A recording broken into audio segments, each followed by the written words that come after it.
Are you concerned that back surgery may be in your future? I'm Dr. Rob Campbell, and I have a non-surgical solution that is safe and highly effective for the right candidate.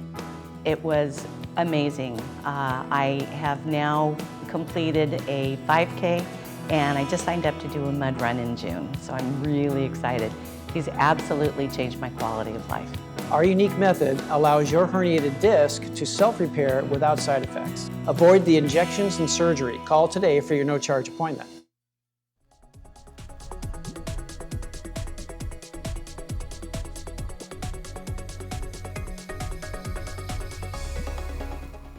Well, you just saw that spot for Dr. Rob Campbell, the disc expert. He is here today, and a pleasure to have you here, sir. Thank you very much.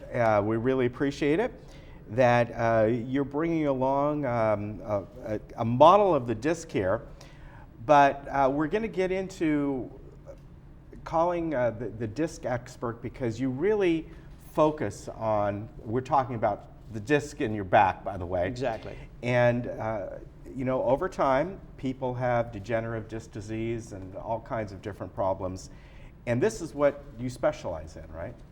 Yes, these are the conditions that we specialize in, is a degenerative disc or herniated disc, a bulging disc. People who have these conditions, unfortunately, suffer tremendously. Right. They have back pain where they're unable to do the normal activities that they should be able to do. Just even getting up and walking around, getting up out of bed comfortably, or activities like playing golf, which I know is big in this community right huge, here. yeah. And when they can't do those normal activities, they suffer. And those are the kinds of patients that we treat.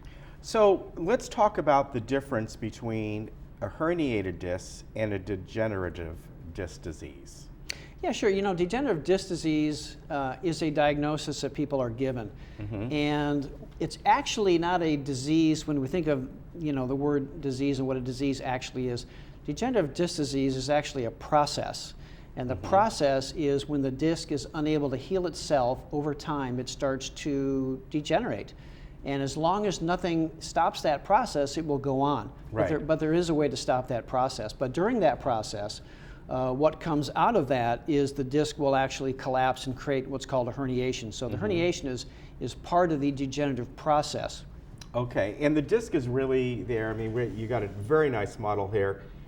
And is it sort of it kind of reminds me of like a gasket that you would use in a part or something you're building that it's designed to give and allow things to twist. And is that basically what a disc does? Yeah, you know, the disc is, we like to say the disc is either healthy, like we see in this model here, or it's unhealthy. Right. And it goes through a process of breaking down. And the disc has many functions. It functions as a shock absorber. A shock absorber, kind of like a tire in your car. It needs a certain amount of air. And if we don't have that correct amount of air in your tire, when we lose that air and the tire flattens, then the car can't function normally. It can't go around corners well, it can't do high speeds well, and the same is true with our disc. And what we see with our model here is part of that degenerative process. And we see in this particular model where when the disc loses its mechanism of self-repair, the outer rings of the disc begin to break down, as we see here. And they do that because they're not able to get their circulation. And when they don't get their circulation, what we see is the weakening of the disc causes the nucleus, or the center part of the disc, to migrate off to the side. And that creates what we call the bulging disc off to the side, pinching on the nerves right there. Yeah, we can see that. And that's what causes the pain, is the disc actually breaking down, coming apart, collapsing. And when it collapses, then it bulges. And when it bulges, then it puts pressure on the spinal cord, and that's what causes all the disability and pain. Okay?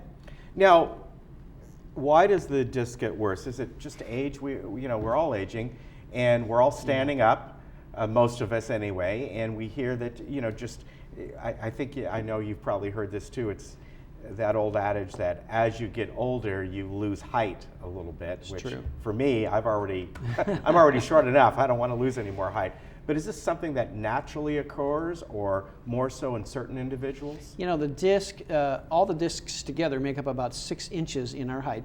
And Wow. what happens is it's all about the disc being able to maintain its integrity. What's unique about the disc is it does not have its own nerve supply or blood supply, so it's very different in how it maintains itself.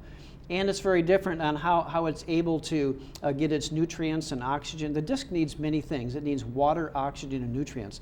And it has its own unique delivery system for that. And what our procedure does, what I do in my office as far as treating those conditions, is we work directly with the disc itself in being able to get the disc what it needs. In life, when something is missing, we have a problem. It's like if we don't give the plant water, the plant will die and go through these different stages. If we don't have air in the tire, it's going to be flat. If the disc doesn't have its proper amount of circulation, it then begins to break down and cause all these problems and disabilities that people have. I find it interesting that you said the disc doesn't have its own nerve supply. Right. So basically, the pain you're feeling is not pain generating from the disc itself, it's everything else around it. Yeah, it's not the disc itself, it's when the disc bulges onto those delicate spinal structures, which happens down the road after this condition's been going on for some time. So we can have a bad disc without even knowing it, and then finally when it reaches that point where it's putting pressure on the delicate spinal structures, that's when we feel it, and at that point, what we think we have is a pain problem, but what we actually have is a disc problem that's causing pain. Sure, and I think that's true of a lot of pains we have. You got to find the underlying cause of it, right? Yes, you do. And this is the difference between your procedure and procedures that often are called pain management, which when you think about that, that's like, well, we'll keep your pain, we'll just manage it. But your procedure there's a difference there, am I right? Yes, and something I want to mention here that I have learned from my patients as they come in, and many of them have had injections and they just really didn't work, and that's why they came to see me, or they don't want it. But there's this misconception that if you get an injection of corticosteroids into your spine, that will create some kind of repair or healing to your disc, and it does not.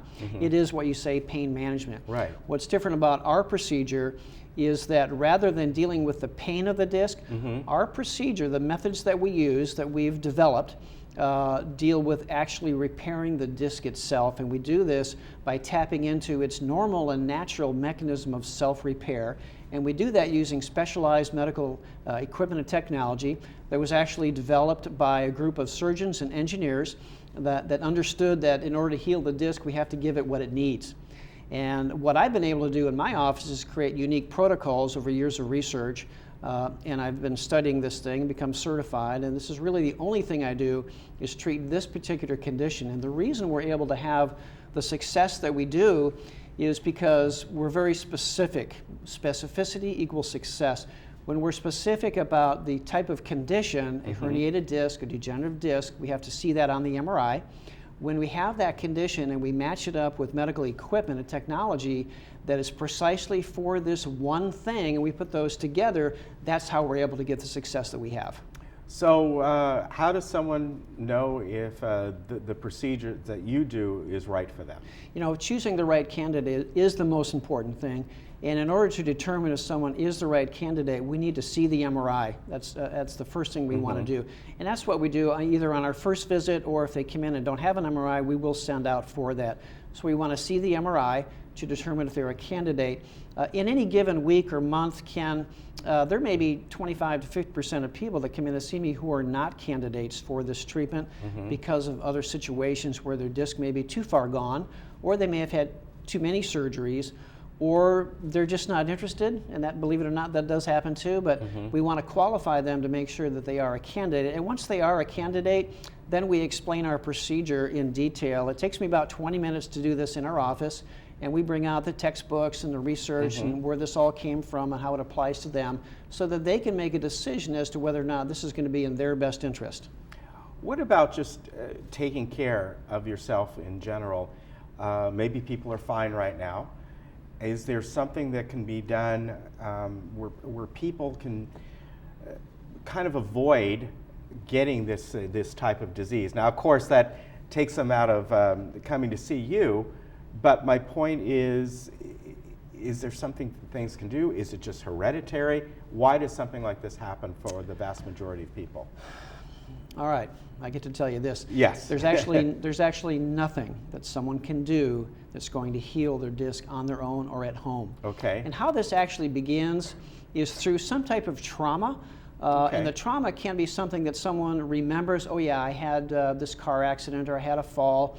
But oftentimes people don't remember the exact trauma. And what that means is it was a trauma that was insignificant to them, but was significant to the disc.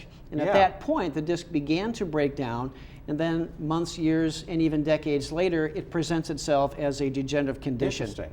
Wow. So it's something that I can see. It's not about diet or exercise, or which always helps, of course. Sure. But the point is, as you said, it could have been, they might have been riding a bike when they were 22 years old and hit a bump a certain way, and okay, my back's kind of tweaked, and by the next day they were fine because they're young, but that might have progressed over years. Exactly. There's something that happened that caused that normal mechanism of self-repair to stop. Yeah. And when that stops, a progressive sequelae of events happens where the disc is no longer able to get its nutrition, and then because of that, it dries up, or the technical word for that is called desiccation.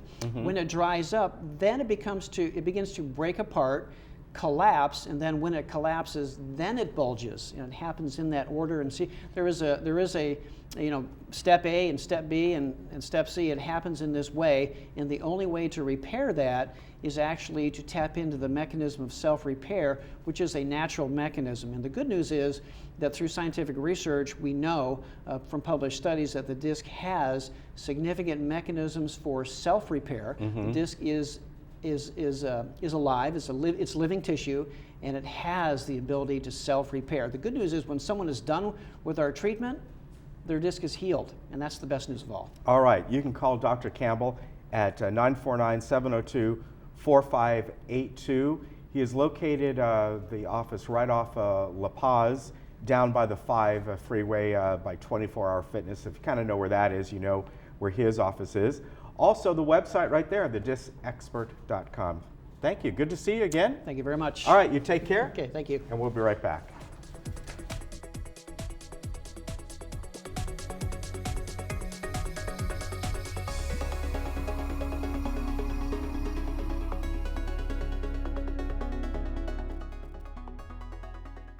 Are you concerned that back surgery may be in your future? I'm Dr. Rob Campbell, and I have a non-surgical solution that is safe and highly effective for the right candidate. I have multiple herniated disc in my back. I was a candidate for surgery. I didn't want to do that. After meeting Dr. Campbell, I'm now training for a full marathon. It changed my life. Our unique method allows your herniated disc to self-repair without side effects. Avoid the injections and surgery. Call today for your no-charge appointment.